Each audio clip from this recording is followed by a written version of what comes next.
देखो बच्चे, एक ना बड़ा मजेदार कंसेप्ट आता है, सिटीजनशिप, रेजिडेंटशिप और एक नॉन रेजिडेंट इंडियंस। तो आज बड़े सिंपल एग्जांपल से क्लियर करूंगा, ध्यान से समझ लेना, ठीक है। यहां पर मैं केस लेता हूं अबे का। किसका केस लेता हूं? अबे। सर, अबे इंडिया में पैदा हुआ, तो ये इंडिया का क्या है? सिटीजन। सिटीजन बनने के लिए इंडिया का दो चीजें रिक्वायर्ड है।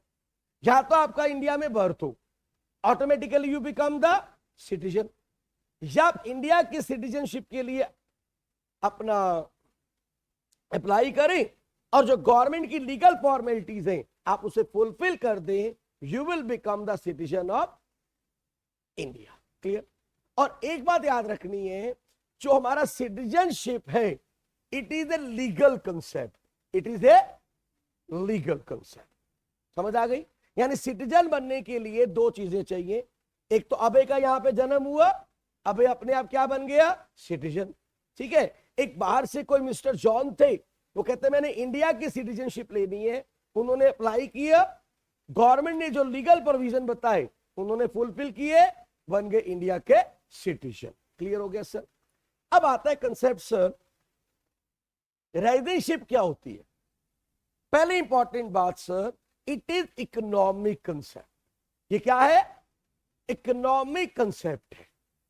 रेजिडेंटशिप का मतलब यहां पर ये होता है कि देखिए, एक पर्सन एक कंट्री का नॉर्मल रेजिडेंट तब होता है अगर वो वहां पे 1 साल से ज्यादा टाइम रहे और उसका इकोनॉमिक इंटरेस्ट भी उसी कंट्री में हो। अब इसको जरा ध्यान से समझना, मैं अबे पे ही आऊंगा। अबे की जॉब लग गई यूएसए में, ठीक है। उस कंपनी ने अबे को बुलाया 2 साल के लिए, आपका टाइम पीरियड है, वहां पे आके जॉब कीजिए। अबे चला गया। अबे रह तो यूएसए में रहा है, लेकिन अबे का जो इकोनॉमिक इंटरेस्ट है वो कहां है? इंडिया में। पैसे कमा कमा के कहां भेज रहा है? इंडिया में। तो अबे अभी क्या है वहां का? इंडिया का नॉर्मल रेजिडेंट। समझ आ रही है मेरी बात? क्योंकि इसका इकोनॉमिक इंटरेस्ट कहां है? इंडिया में। और एग्जांपल ले लेते हैं, कोई जापानीज हमारे इंडिया में आता है काम करने के लिए, कोई उसको स्पेशल कोई प्रोजेक्ट मिला, 1 साल के लिए इंडिया में रह रहे, लेकिन पैसे कमा के वो कहां भेज रहा है? अपने जापान में। तो वो किसका रेजिडेंट है? जापान का। इतनी बात क्लियर हुई? अब सर कहानी यहां से शुरू होती है। अबे को वहां कोई पसंद आ गई, गोरी में। अब अबे का वहां पे लग गया दिल, ठीक है जी। और अबे ने वहां शादी भी कर ली उसके साथ। अब शादी कर ली, अब अबे सेटल हो गया सिर्फ यूएसए में। अब ये पैसे कमा कमा के इंडिया नहीं भेजेगा, कहां इन्वेस्ट करेगा? यूएसए में। वहीं घर लेगा, वहीं गाड़ी लेगा। मेम मिल गई ना, गोरी मेम मिल गई। अब अबे का दिल लग गया और अबे वहीं सेटल्ड हो गया। अब अबे को पता हम क्या बोलेंगे? NRI, non resident Indian. बात को समझो मैं क्या बोल रहा हूं। तीनों चीजें क्लियर करते हैं। जब अबे यहां पैदा हुआ, पैदा होते ही क्या बन गया? सिटीजन। जॉब करने के लिए यूएसए गया, लेकिन मम्मी पापा से अटैचमेंट थी, पैसे कमा के भेज रहा था, नॉर्मल रेजिडेंट ऑफ इंडिया। बीच में आ गई गोरी, अब भैया वहां सेटल हो गए, mummy papa tata bye bye, India tata bye bye, सारा पैसा कहां इन्वेस्ट हो रहा है? यूएसए। अब बाबूजी बन गए नॉन रेजिडेंट इंडियन। क्लियर है? कंसेप्ट समझ में आया? बड़ा सिंपल कंसेप्ट है।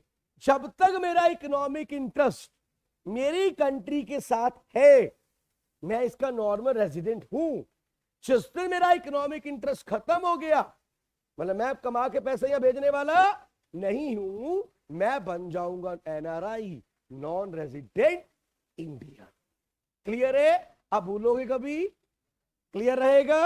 अब तो पक्का याद रहेगा, अभी तो बिल्कुल भी नहीं भूलेगा। हाँ, एक बात बड़ी important, a person can be citizen of one country and at the same time resident of another country। भाई देखो ना, अबे जाके वह सेटल हो जाए, सिटीजन या इंडिया का थ्रू आउट रहेगा, कभी खत्म होने वाला बाय बर्थ है, लेकिन रेजिडेंट वो कहां का बन जाएगा, यूएसए का। जब इसको वहां पे अप्लाई करेगा वहां की सिटीजनशिप मिल जाएगी। बात समझ आ रही है? ऐसे ही को जापानीज इंडिया में आके सेटल्ड हो गया, जापान का बंदा आया, उसे इंडिया बड़ा पसंद आया, इंडिया में सेटल हो गया। अब इंडिया का बन गया है नॉर्मल रेजिडेंट, क्योंकि उसका इकोनॉमिक इंटरेस्ट कहां है, इंडिया में। लेकिन बेटा थ्रू आउट लाइफ सिटीजन वो कहां का रहेगा, जापान का। बाय बर्थ वो वहां का सिटीजन है। तो दूसरी बात क्लियर हो जानी चाहिए, a person can be both citizen of one country and resident of other country. Clear?